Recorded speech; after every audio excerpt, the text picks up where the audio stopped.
Good bad அக்லியோட success பிறகு அதுக்கப்புறம் அஜித் அவர்களுக்கு நிறைய படங்கள் ஆஃபர்ஸ் வந்துட்டு இருக்கு, நிறைய பெரிய பெரிய பேனர்ஸ் வந்து அப்ரோச் பண்றாங்க அப்படின்ற மாதிரி சொல்லிட்டு இருக்காங்க. ஆனா அவர் ரேஸ் பக்கம் திரும்புறது கொஞ்சம் வருத்தமா இருக்குல்ல சார்?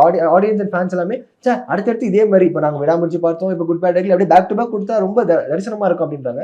அப்படி இல்லை, அவர் முதல்ல சொல்லிட்டாரு, எனக்கு வந்து ஆகஸ்ட் வரையும் வந்து நான் வந்து ரேசிங் முடிக்கணும்.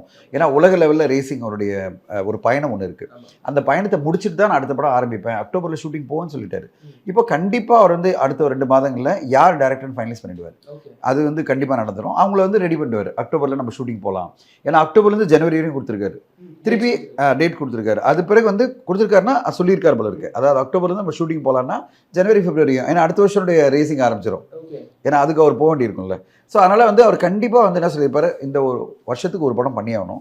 அந்த படம் வந்து எனக்கு அக்டோபர் ஆரம்பித்து நீங்கள் வந்து ஜனவரிக்குள்ளே முடிங்க, இல்லை பிப்ரவரி முடிங்க, நம்ம வந்து ஈஸியாக ஒரு படம் வந்துகிட்டே இருக்கும். இப்போ அந்த படம் ஜனவரி பிப்ரவரி முடியுது வச்சிங்களேன், கண்டிப்பாக இதே மாதிரி ஒரு பீரியடில் வரும், நல்ல ஒரு ஹாலிடே பீரியடில் வரும், பெரிய லெவலில் வெற்றி அடையும். ஸோ அந்த மாதிரி தான் அவர் எதிர்பார்த்துட்டு இருப்பார். இப்போ வந்து பாருங்கள், கரெக்டாக ஏப்ரல் 10 வந்து வெளியாகி இவ்வளோ பெரிய வெற்றி.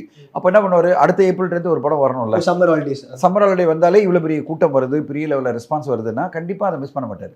ஸோ நம்ம ஒரு டேட் ஃபிக்ஸ் பண்ணிக்கலாம், அக்டோபர் டு ஜனவரி படம் பண்ணிவிட்டு ஏப்ரல் ரிலீஸ் பண்ணுங்க அப்படின்னு ஒரு பிளானில் கண்டிப்பாக இருக்கும். ஸோ அது எந்த டேரக்டரு, எந்த ப்ரொடக்ஷன் பேனரு, இதெல்லாம் வந்து நம்ம வெயிட் பண்ணி பார்க்கணும்.